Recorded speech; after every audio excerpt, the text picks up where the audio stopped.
I was crouched in the wet soil, desperately trying to protect my grapevines from an unexpected freeze, when a $300 champagne cork struck me square in the shoulder.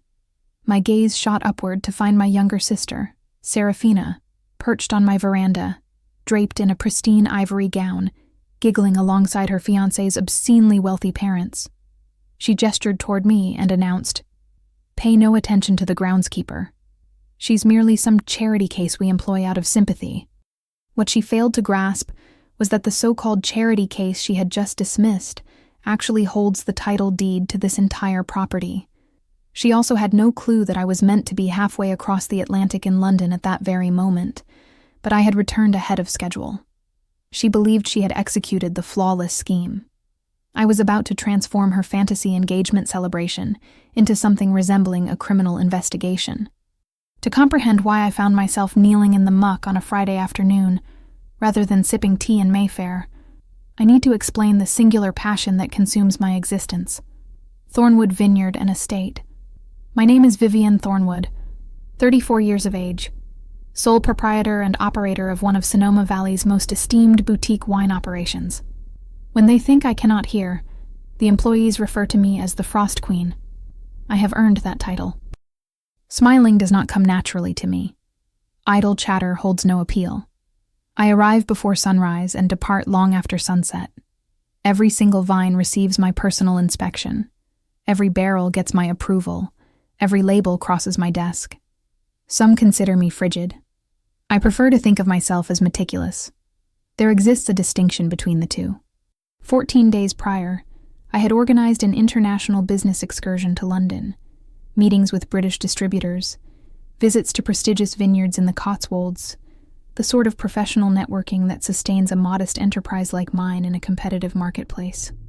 I had cleared my schedule, instructed the personnel, prepared my luggage. Every detail was in order. Then the meteorological predictions shifted dramatically. An atypical Arctic mass was descending from the northern territories, carrying with it the danger of a premature frost capable of obliterating my entire $800,000 Pinot Noir yield. The fruit had reached that precarious phase, mature enough for harvesting, yet still hanging on the vine.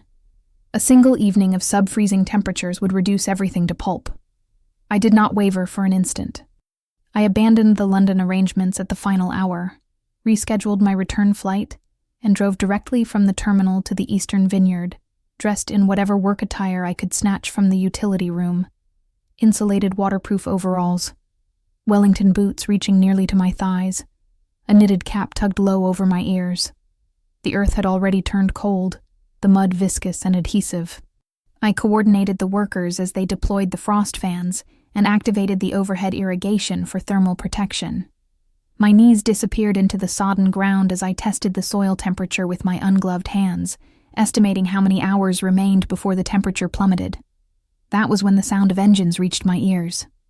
Initially, I assumed a delivery vehicle had lost its way, but when I raised my head from the vine rows, I observed a procession of opulent limousines ascending the lengthy drive toward the principal residence. Obsidian vehicles, buffed to a reflective gleam, advancing in a dignified column like a cortege for someone exceptionally affluent and exceptionally significant.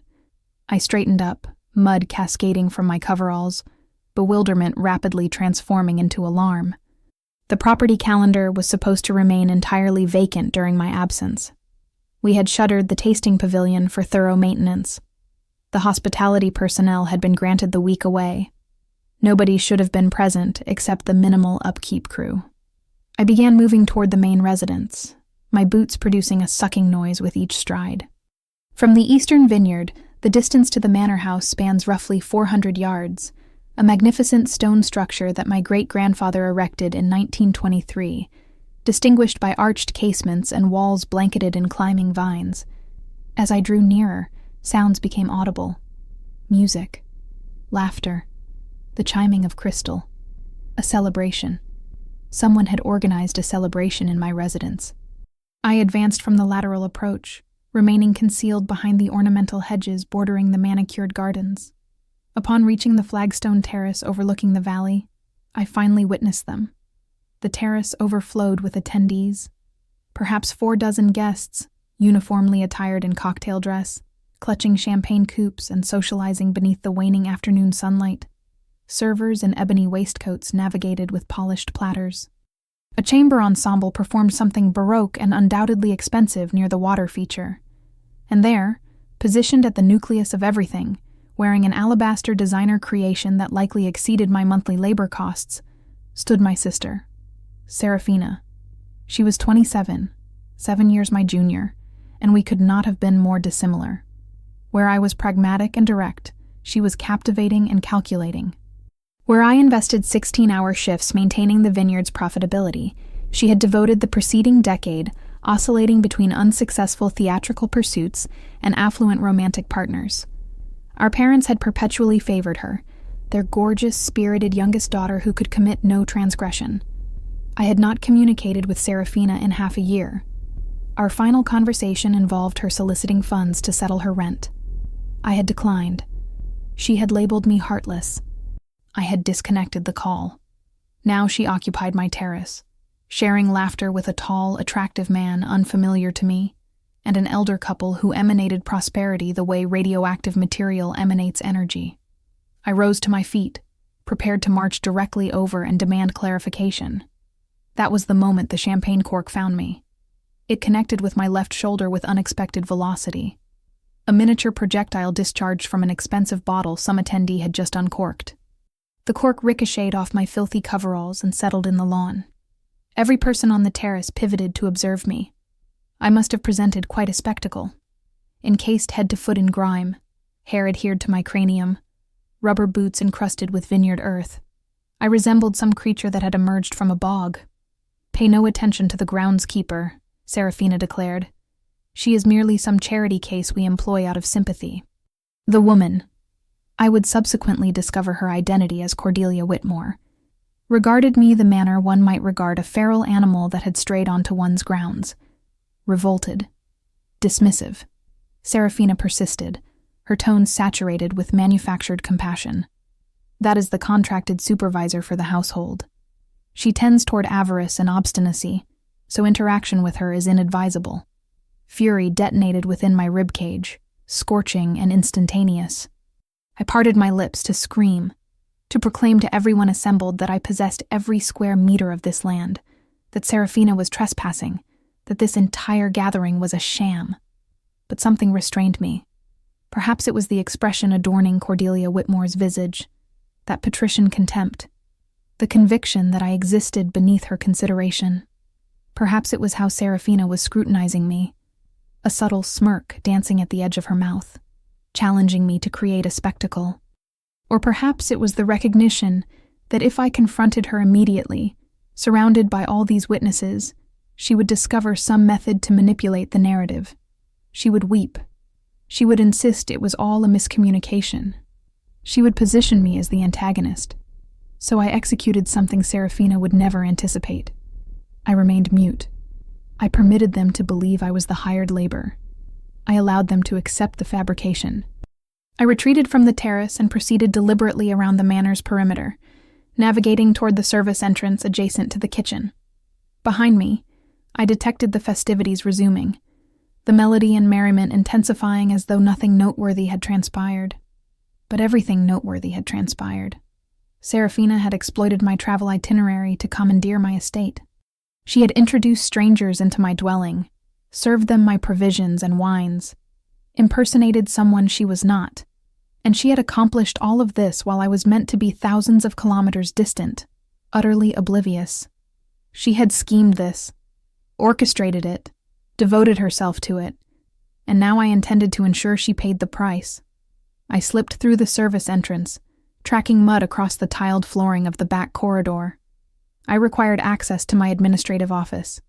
I required comprehension of precisely what was occurring here, how Serafina had managed to orchestrate this, and then I required her destruction. I proceeded along the service corridor, the narrow passageway illuminated by fluorescent fixtures that hummed above. This represented the portion of the manor guests never witnessed, the operational infrastructure of the property, all utilitarian carpet and cream-painted surfaces. I had traversed this corridor innumerable times, but never in this manner, never as a trespasser in my own dwelling. My boots deposited muddy impressions on the carpet. Moisture dripped from my coveralls to the flooring. I was indifferent. I was excessively furious to concern myself with anything beyond obtaining answers. The administrative suite occupied the corridor's terminus, beyond the storage compartments and the employee lounge. I thrust the door open without announcing myself. Naomi glanced up from the monitor, her eyes expanding dramatically. "Miss Thornwood?" Her voice emerged as a squeak. "I was under the impression you were in London." Naomi Chen was 24, recently graduated from hospitality training, and had been employed at Thornwood Estate for merely a fortnight. She was enthusiastic and capable, yet inexperienced. The variety of person who executed directives without posing excessive questions. The variety of person Serafina could manipulate. I positioned myself in the entrance, mud dripping onto the polished stone flooring of the suite, and fixed Naomi with a stare capable of crystallizing wine within the bottle. "Why is there a celebration occurring at my manor, Naomi?" She blanched entirely. I believed you had sanctioned it. I received correspondence. Display it to me." Her hands trembled as she retrieved her electronic inbox and rotated the screen toward me. There it was, transmitted 3 days prior, from an address that appeared nearly identical to mine, Vivienne. Thornwood at thornwoodestate.com. Nearly, yet not precisely. The authentic address was Vivienne, Thornwood at thornwoodvineyard.com. This variant omitted the V in vineyard. A minuscule discrepancy, readily overlooked by someone lacking familiarity. The message stated, "Naomi, I authorized lending the manor to Serafina's family this weekend without charge. Please coordinate with the culinary personnel and prepare the event facilities as required. Do not disturb me during my time in London. I will not be monitoring correspondence with regularity. Vivienne." I examined it twice, my jaw constricting with each phrase. This transcended mere familial misunderstanding. This was not Serafina becoming confused or overstepping limits. This constituted premeditated fraud. Fabricating a counterfeit electronic identity to misappropriate property qualifies as wire fraud, a federal offense, the category of crime carrying incarceration if one proves sufficiently unfortunate to face prosecution. Serafina had computed every maneuver. She had known I would be abroad. She had known Naomi was inexperienced and would not challenge correspondence appearing official. She had established a fraudulent account, transmitted deceptive authorization, and then sauntered into my residence as though she held ownership. No space remained for the innocent error defense. Not any longer. "This does not fall upon you," I stated, and felt surprise at hearing my voice emerge composed, glacial, the frost queen tone that caused personnel to align their postures and focus. "You performed what you believed was expected of you." Naomi appeared on the verge of tears. "I am deeply apologetic, Miss Thornwood. I ought to have telephoned for verification. What has occurred has occurred." I advanced toward the workstation, tracking mud across the premium carpet, and retrieved the clipboard containing the service requisition documents. "Reveal to me everything they commissioned." Naomi surrendered the documents with quivering hands. I surveyed the inventory, and my blood pressure escalated with every entry. Wagyu beef tenderloin, $3,200. Alba truffles, $1,900. Lobster preparations, $2,600. A bespoke 8-tier confection from San Francisco, $1,700. Rare champagne, cases upon cases, $9,200. Botanical arrangements, $6,500. The chamber ensemble, $4,800. Valet services, $2,200. And there, positioned at the conclusion of the subsequent page, the entry that caused my hands to contract into fists. Special accommodation. Access vintage cellar. Guest selection authorized. The vintage repository. The secured chamber in the lower level where I maintained my most precious bottles. Wines from my grandfather's epoch. Uncommon vintages I had been accumulating and maturing for years. Certain of those bottles commanded $6,000 individually, and Serafina had granted strangers authorization to consume them. I performed the arithmetic mentally. The aggregate expense for this gathering reached $92,700. $92,700. for an afternoon of pretending to be someone she was not. "Naomi," I uttered quietly, "commencing this instant, you respond exclusively to me. Do you comprehend?" She nodded with vigor. "Affirmative, Miss Thornwood. Remain in this suite. Do not venture outside. Do not converse with anyone. Should Seraphina seek you, you are in the lavatory." "Understood?" "Affirmative, ma'am." I pivoted to depart, then noticed something at the periphery of Naomi's workspace. The portable payment terminal, a compact point-of-sale device we employed for exclusive tastings and functions. Compact, obsidian, approximately the dimensions of a slim notebook. I seized it and deposited it in the chest compartment of my coveralls. "I shall require this," I stated. Naomi's eyes widened, yet she posed no inquiries. Intelligent young woman. I exited the suite and proceeded deeper into the service corridor, toward the security division. My boots squelched with every stride. The mud coating my coveralls had commenced desiccating in sections, forming a rigid, uncomfortable casing against my flesh. I remained indifferent. I wished to remain soiled. I wished to appear precisely thus when I confronted Seraphina, mud-encrusted, disheveled, an ambulatory testament to who genuinely labored to sustain this property, while she enacted fantasies with pilfered extravagance. The security office occupied the basement, accessible solely through keycard authentication. I swiped my credentials and pressed through the substantial door. Roland Hayes, our chief of security, looked up from his surveillance displays. He was in his 50s, constructed like a retired defensive tackle, with silver hair cropped military close. He had served my family for 2 decades. If anyone would support me unconditionally, it was Roland. "Vivienne?" He rose, his expression transitioning from astonishment to apprehension. What in blazes is transpiring? I observed the vehicles, but Naomi indicated. "Naomi received counterfeit correspondence," I interjected. "Seraphina is conducting a celebration. Within my residence. Absent my authorization." Roland's jaw hardened. "You desire me to terminate it?" "Not immediately." I advanced to the monitor array, where a dozen screens exhibited various perspectives of the property. I located the one displaying the principal dining chamber and terrace. "Initially, I desire examination of precisely what we are confronting." I retrieved a seat, mud and all, and settled in to observe my sister's celebration unfold on the surveillance feeds. The technology chamber was confined and Spartan. Entirely concrete surfaces and thrumming apparatus, it carried the scent of circuitry and stale coffee. The fluorescent illumination overhead sputtered intermittently, casting everything in a stark, unflattering radiance. It represented the antithesis of the extravagance transpiring above. Down here, there existed no champagne, no chamber ensembles, no facade of refinement. Simply myself, Roland, and the reality exhibited across 12 security displays. I did not alter my attire. The mud coating my coveralls had fully solidified now, forming a rigid, uncomfortable shell that tugged at my skin with every motion. The irritation was considerable. Fragments of desiccated earth detached whenever I adjusted in my seat. Yet I did not relocate. I desired to experience this discomfort. I desired it to stoke my fury, to remind me precisely why I was preparing to incinerate Seraphina's existence to ash. "Roland," I stated. My attention remained fixed on the displays. "Secure all exits. No one enters, no one departs." He retrieved his communication device without hesitation. "Acknowledged. I shall notify the gate personnel." On the principal screen, I observed the celebration progressing in real time. Seraphina was presiding over court in the grand ballroom presently, encircled by attendees who absorbed her every utterance.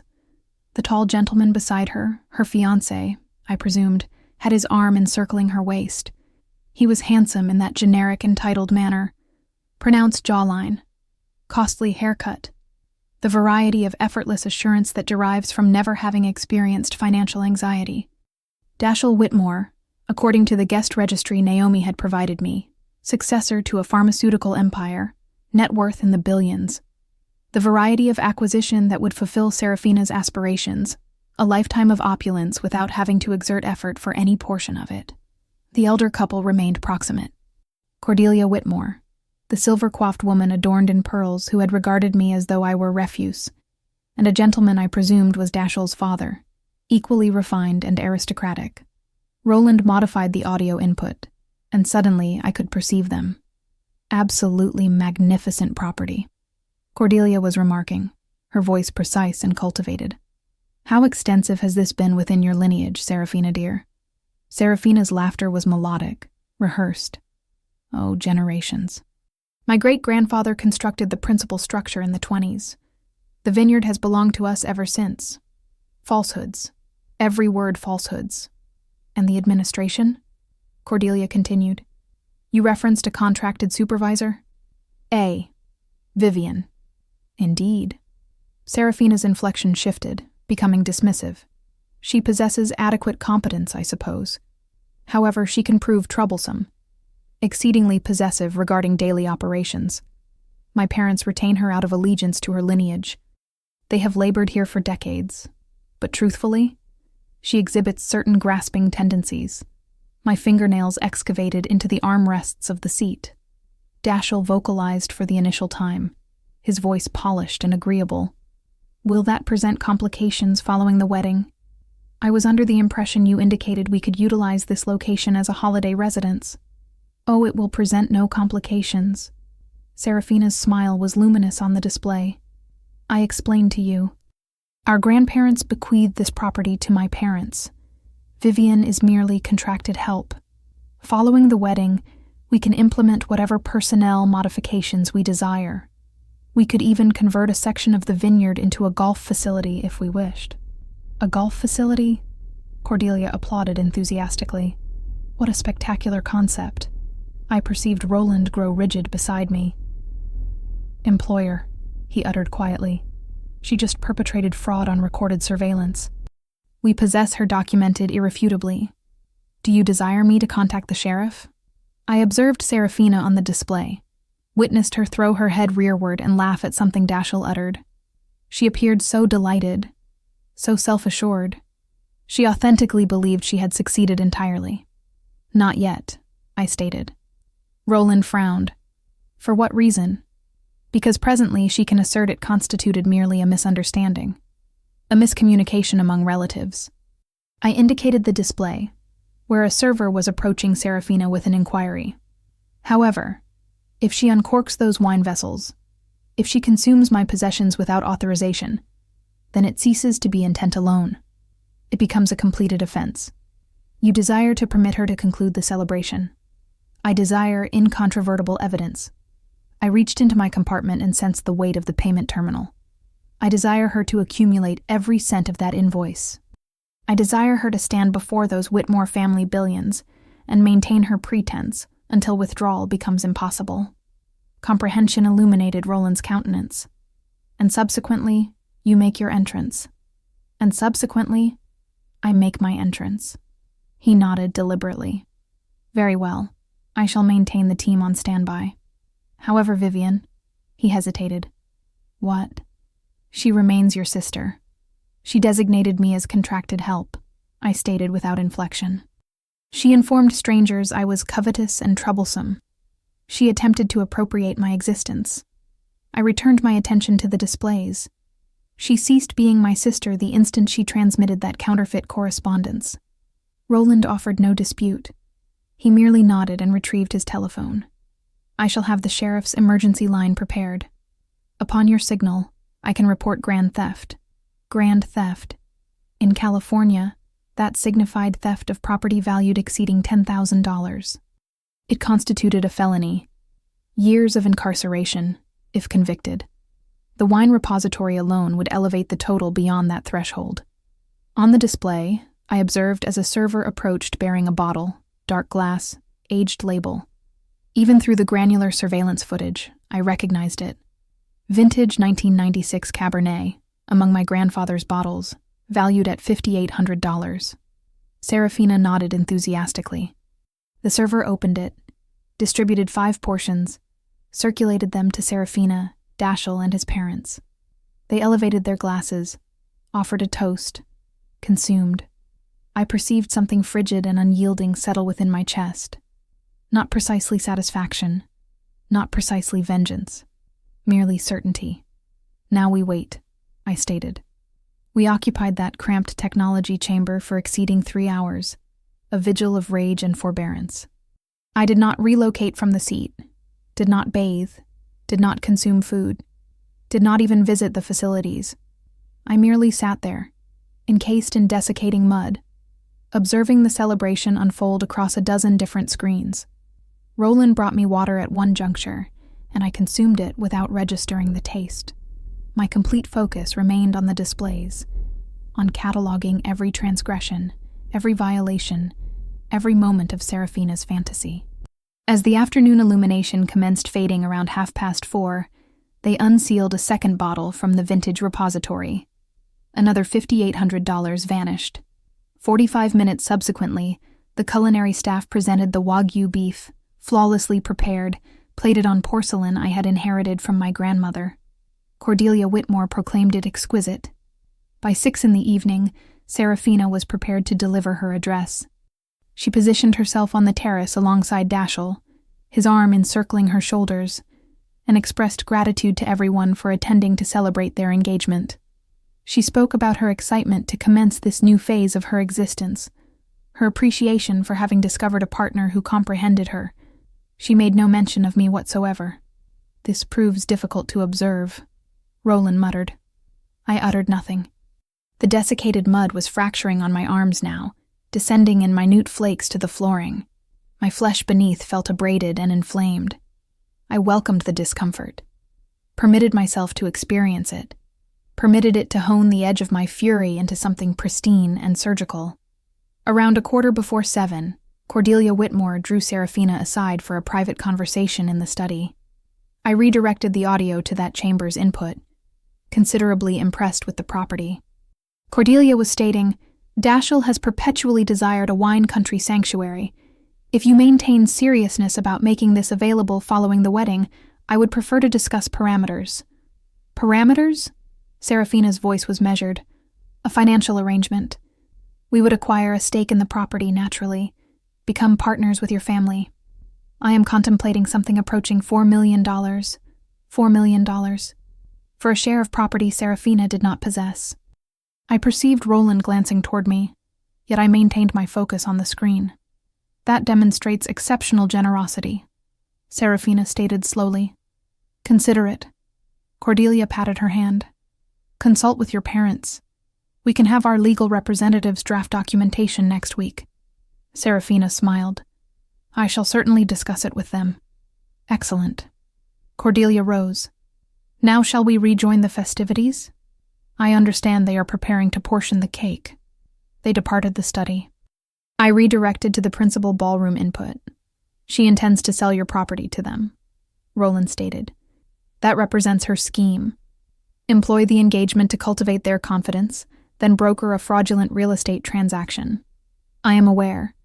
We ought to intervene now, before this progresses further." "Not yet."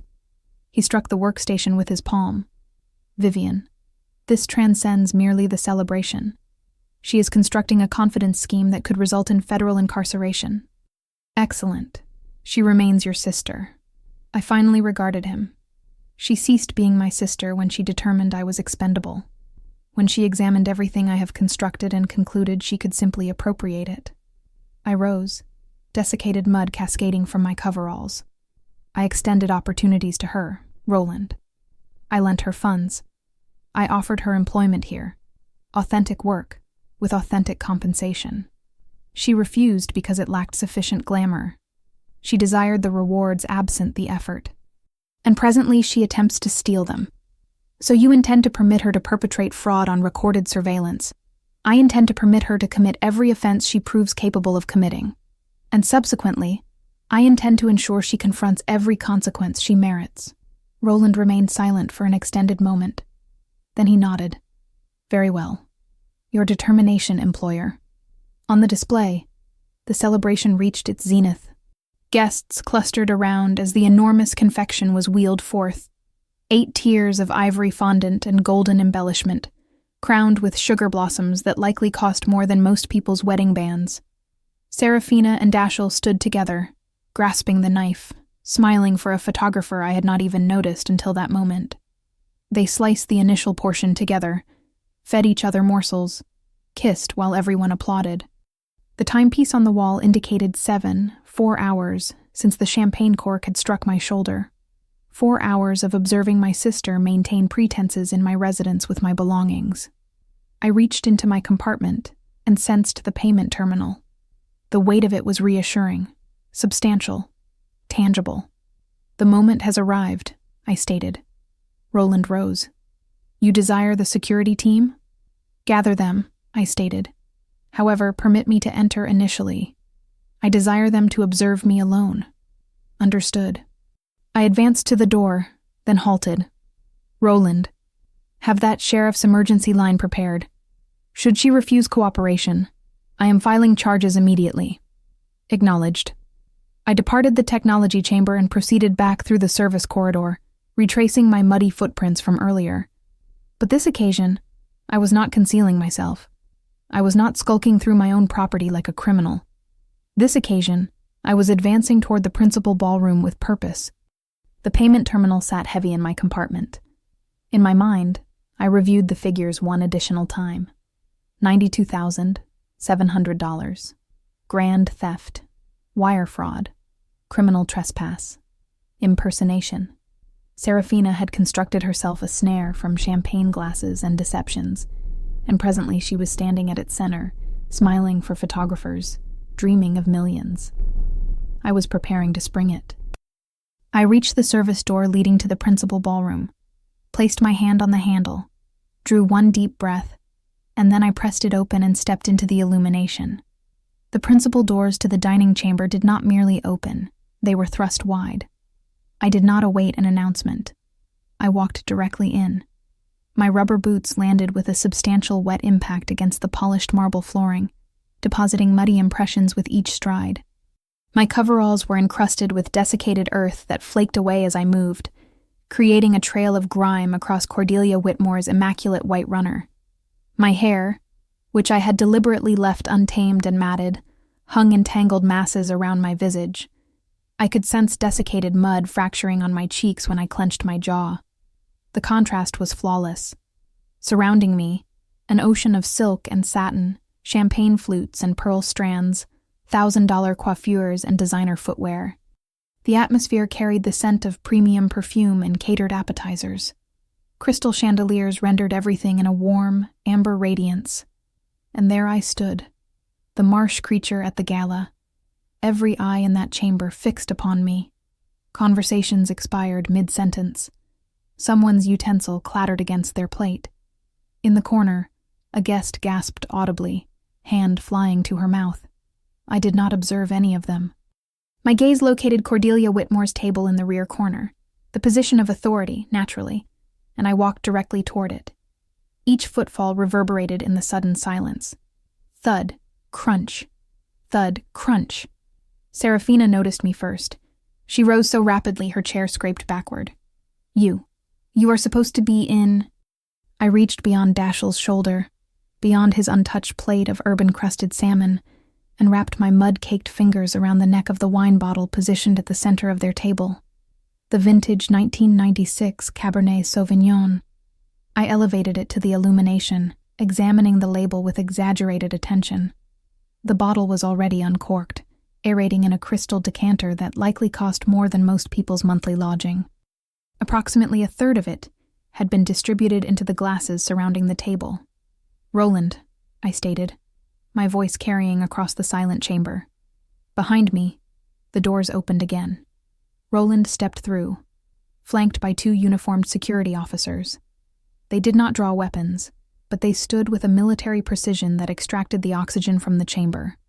I do not recall authorizing a release for this 1996 vintage, I stated, not removing my gaze from the bottle. Roland extracted a tablet from his jacket, made a performance of scrolling through it. His expression remained professionally impassive. "No release authorization exists, Miss Thornwood. I have verified the inventory records twice." Curious. I rotated the bottle slowly, permitting everyone to observe clearly.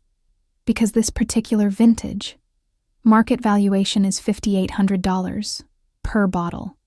I detected the whispers commencing then, a ripple of disbelief propagating through the crowd. 5,800? She must be joking. Did she indicate per bottle? I positioned the bottle down with a deliberate impact and directed my complete attention to Serafina. My younger sister had gone absolutely pallid. Even her lips had lost their pigmentation, making her meticulously applied cosmetics appear garish against her complexion. Receiving stolen property valued exceeding $10,000, I stated conversationally, constitutes grand theft in the state of California, and considering you have already consumed approximately $2,000 worth of this particular bottle, and I can observe at least 2 additional empties on that side table. I gestured with my mud-caked hand toward the discarded vessels. We have substantially exceeded that threshold. Dashiell commenced rising. Now wait, simply remain seated, Cordelia stated quietly. He remained seated. I extracted the portable payment terminal from my coverall compartment. A clump of desiccated mud detached from it and landed on the white tablecloth. Here is how this functions, Serafina. You are going to remit the $92,700 you charged to this property's accounts immediately, or you are going to depart here in a Sonoma County Sheriff's vehicle. Your selection. I do not. This is insane. Serafina's voice pitched higher. This is my engagement celebration. You cannot simply... Wire fraud. I elevated one finger. That counterfeit correspondence you transmitted impersonating me, that constitutes wire fraud. Federal violation. Another finger. Criminal trespass. You are not authorized to occupy this property. A third finger. Grand theft. We just addressed that one. I smiled, and I understood it was not pleasant. Do you desire me to contact the sheriff? He is on standby. 5 minutes distant. I can have you in restraints before dessert is served.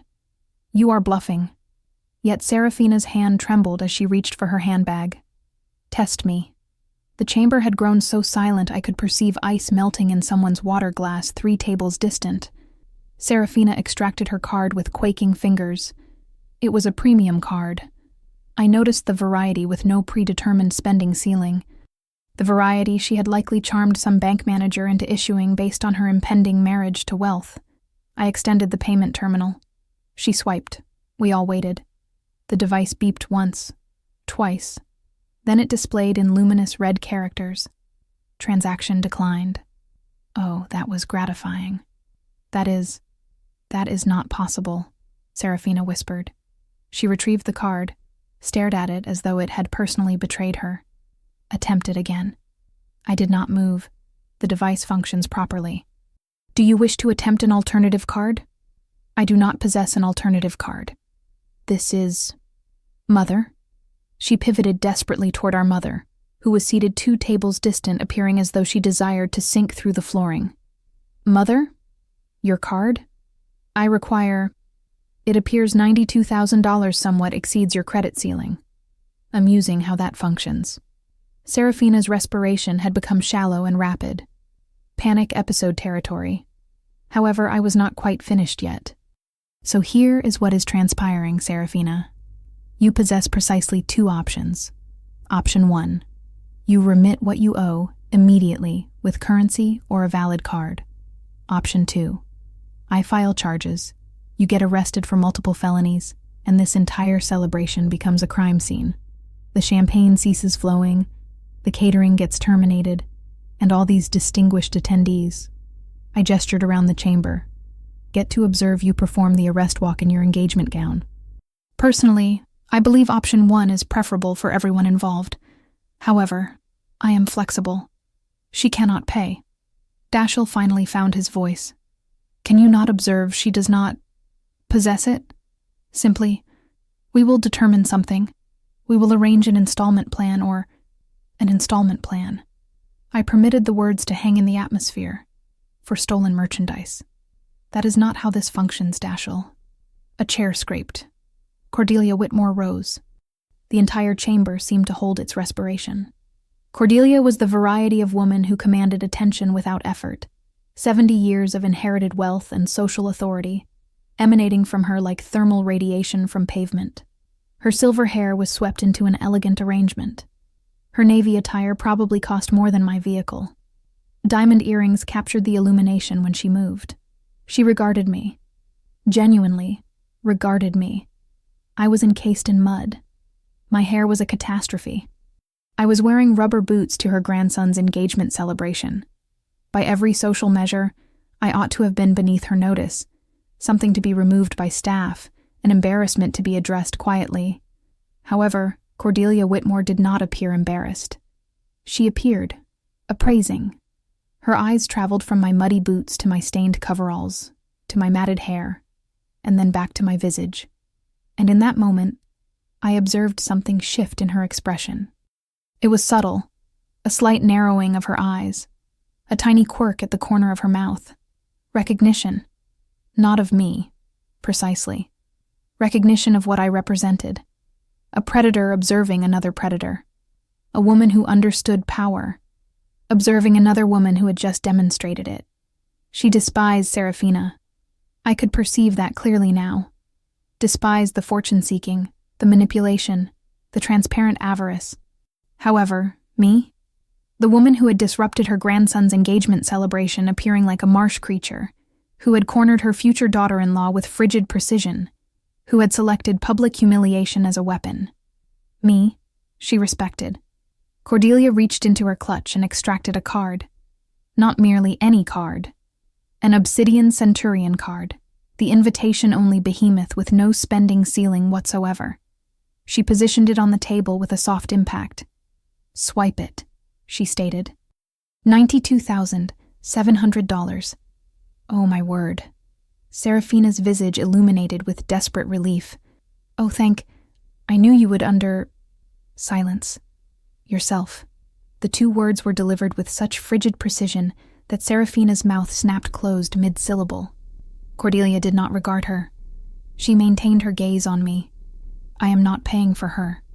I am paying to acquire silence. There exists a distinction. Do we understand each other, Miss Thornwood? I retrieved the card, swiped it through the device.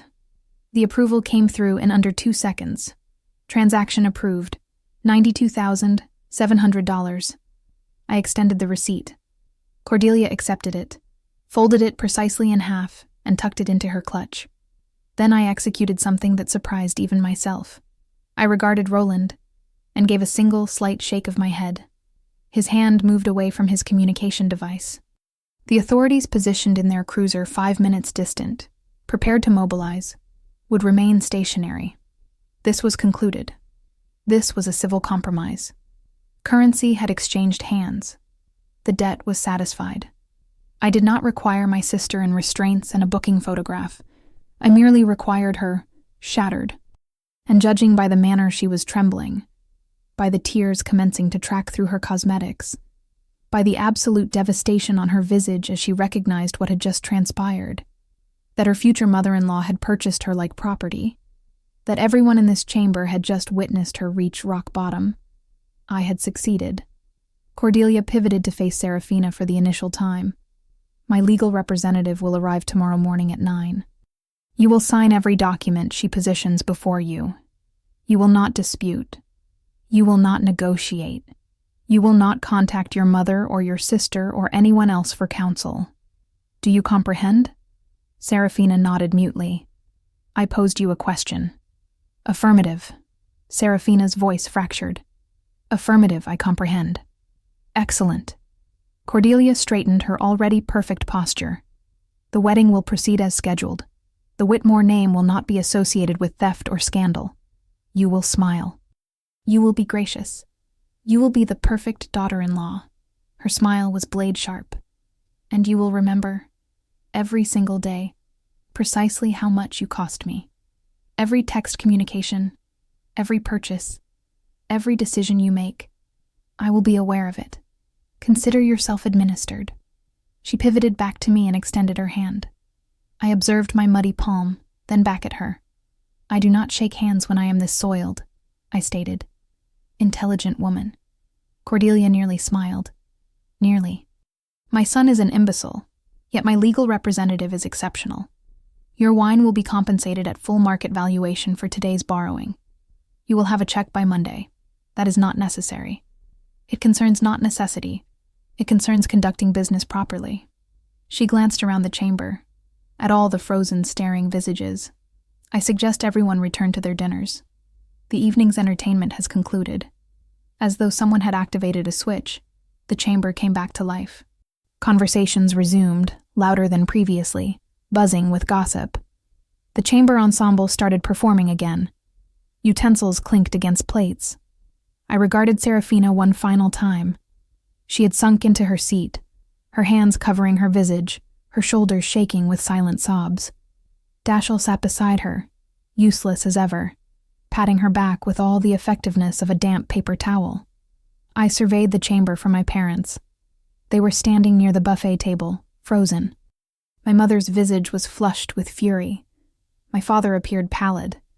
They noticed me observing, and commenced moving toward me, my mother's mouth already opening to launch into some lecture about family and forgiveness.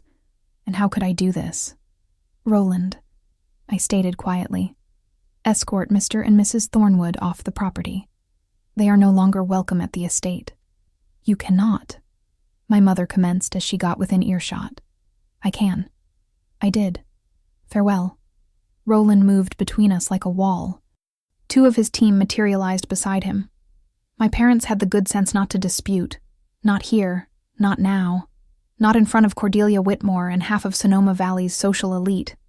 I pivoted and walked back toward the doors, my muddy boots making that heavy, satisfying impact with every stride. Behind me, I perceived Cordelia's voice, clear and carrying. "Someone provide this young woman a proper glass of wine, not the stolen vintage, something appropriate." I smiled as I pressed through the doors into the cool evening air. The mud on my attire was not dirt. It was a medal of honor, and I had just prevailed in the war. 6 months later, I am standing in the middle of the eastern vineyard, and the world is heavy with fruit.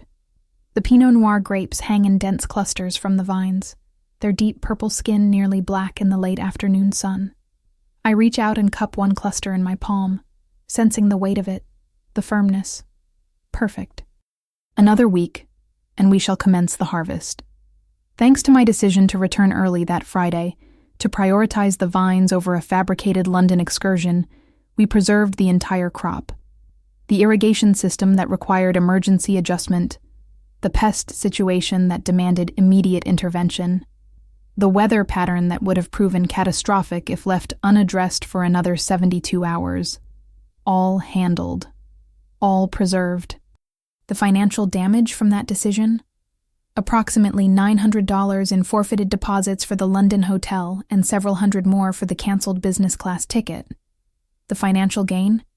This harvest alone will generate close to $600,000 in revenue once bottled and distributed. I excel at arithmetic. That represents a favorable exchange rate. A breeze moves through the vineyard, rustling the leaves, carrying the sweet, sharp aroma of ripening grapes. My boots, clean this occasion, practical work boots instead of the rubber monstrosities from that evening, crunch on the gravel path between rows. The sun is warm on my shoulders. The sky is that particular shade of California blue that makes you understand why people pay millions for property here. My phone vibrates. I extract it and observe a text from Roland. "Whitmore wedding photographs hit the social platforms today. Thought you might want to know. I do not need to examine them. I already know precisely what they display. The wedding went ahead as planned, naturally, after the engagement celebration disaster, with all the pomp and circumstance Cordelia Whitmore could arrange. Serafina got her fairy tale venue, her designer gown, her towering cake, her chamber ensemble and rose petals and everything she had ever dreamed of. She also got her prison sentence, because Serafina is now Mrs. Dashiell Whitmore, residing in the Whitmore family compound, and she might as well be wearing an ankle monitor. Cordelia's legal representative, who is indeed exceptional, had drafted an airtight post-nuptial agreement that essentially made Serafina a very well-dressed employee. Every purchase exceeding $500 requires pre-approval. Every text communication, every phone call, every luncheon with friends, monitored and administered. She has a clothing allowance, a personal spending account with strict limitations, and absolutely zero financial autonomy. She got precisely what she wanted: wealth, status, the Whitmore name. She merely had to trade her freedom for it. My mother calls me cruel for permitting it. She has sent me 17 text communications in the past month alone, each one a variation on the same theme. How can you allow Cordelia to treat your sister like this? How can you stand by and observe Serafina suffer? Do you not possess any compassion? Any family loyalty? I delete them all without responding. Because here is what my mother does not understand, what she has never understood. I did not do anything to Serafina. Serafina made her selections. She selected to steal. She selected to lie. She selected to commit wire fraud and trespass and grand theft. She selected to attempt to manipulate and deceive her way into wealth. All I did was refuse to become her victim. All I did was enforce consequences. And when Cordelia Whitmore offered to handle those consequences in her own manner, to purchase Serafina's compliance and future behavior with the one thing Serafina valued above all else, money and status, I did not stand in the way. Cordelia and I have an understanding now. We are not friends. We do not have luncheon dates or exchange holiday cards, yet we respect each other. We recognize each other. Two women who understand that power is not given, it is taken, and that sometimes the cruelest kindness is permitting people to face the natural consequences of their actions. She sends me a case of wine every month, top shelf, properly released from inventory, with all the correct paperwork. I send her quarterly updates on the vineyard's performance, and occasionally consult on her own wine investments. It represents a good arrangement. My parents, on the other hand, are permanently banned from the Thornwood estate. They have not contested it. After the engagement celebration, after being escorted off the property by security, they seem to finally understand that their enabling days were over. No more emergency loans for Serafina. No more guilt manipulation to coerce me into bailing her out. No more family dinners where I am expected to merely forgive and forget and pretend everything is acceptable. They made their selection. They selected Serafina. They selected to support her theft and lies right up until the moment it became publicly undeniable. So I selected myself, and the vineyard, and a future without parasites. Naomi, incidentally, resigned 2 weeks after the incident. She sent me a resignation email that was 3 paragraphs of apologies and 1 paragraph of notice. Apparently, the guilt of being manipulated into facilitating fraud, even unknowingly, was too much for her. She is working at a tourist winery now, giving tastings and selling souvenir corkscrews. It suits her better. I walk to the end of the vineyard row and look back toward the principal residence. The sun is starting to sink lower, painting everything in shades of gold and amber. The building appears almost ethereal in this illumination. All elegant stone and curved archways, generations of family history wrapped in ivy and weathered grace. It belongs to me, fully. Completely. Without question. No more emergency loans being siphoned off to support someone else's delusions. No more inventory mysteriously disappearing for family events. No more having to choose between being a good sister and being a good business owner. I selected business. Turned out that was the correct call. My phone vibrates again. This time it is a message from my vineyard manager. Harvest crew confirmed for next week. Looking good, employer. I smile and type back a quick confirmation. Then I walk back to the residence, stopping at the tasting pavilion on the way. I select a bottle from the reserve collection. Not the 1996 vintage, something newer but equally excellent, and pour myself a glass. The wine is the color of rubies in the fading illumination, complex and rich with notes of blackberry and oak. I take it outside to the terrace, where I can observe the sun finish setting over my vines. The mud on my body that evening was not humiliation. It was not the mark of someone who had been degraded or brought low. It was armor. It was a statement. It was proof that I had prioritized what mattered: the vines, the harvest, the authentic work, over appearances and social performance. And when I walked into that dining chamber looking like a marsh creature, I was not the one who ought to have been embarrassed. They were. Serafina and Dashiell and all those people in their designer attire, drinking stolen wine, celebrating fraud. They were the embarrassment.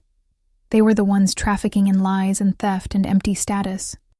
I was merely the woman who had been working, who had been doing something authentic and valuable and productive while they played dress-up and pretended their world mattered. I sip my wine and observe the stars start to appear in the darkening sky. Worth it? That is the question my mother keeps asking. Was it worth destroying your relationship with your sister? Worth tearing the family apart? Worth being so cold, so cruel, so unforgiving? Here is my answer. Look at my vineyard. Look at my harvest. Look at my business thriving and growing and succeeding. Look at me standing here, debt-free, parasite-free, free. Indeed, it was worth it. So here is where I turn it over to you people, because I genuinely want to know what you think. My sister got her dream wedding, her wealthy husband, her place in Sonoma Valley society. She got everything she said she wanted. The fact that it came with strings attached, all right, more like chains attached, is not my fault. She made her selections. My mother says I am cruel. She says I ought to have handled it privately, ought to have changed into presentable attire, ought to have confronted Serafina quietly without humiliating her in front of 100 guests. She says permitting Cordelia to enslave Serafina over money makes me just as bad as the people I claim to despise. However, here is my question for you. Option A. Did I go too far? Ought I to have cleaned up, put on something presentable, and handled the whole situation behind closed doors? Would that have been the right thing to do? Option B. Or was the muddy entrance the perfect power move? Was walking in there appearing like I had just crawled out of a swamp, showing everyone precisely where I had been and what I had been doing while they played their social games, the only way to make the point? Let me know in the comments. Would you have called the authorities and pressed charges? Would you have taken Cordelia's money and walked away? Or would you have done something completely different?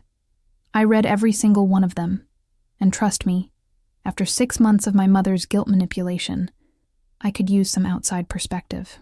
Because from where I am standing in my vineyard, with my wine, watching my harvest ripen under a California sunset, I think I made precisely the right call. However, maybe that is just me. What do you think?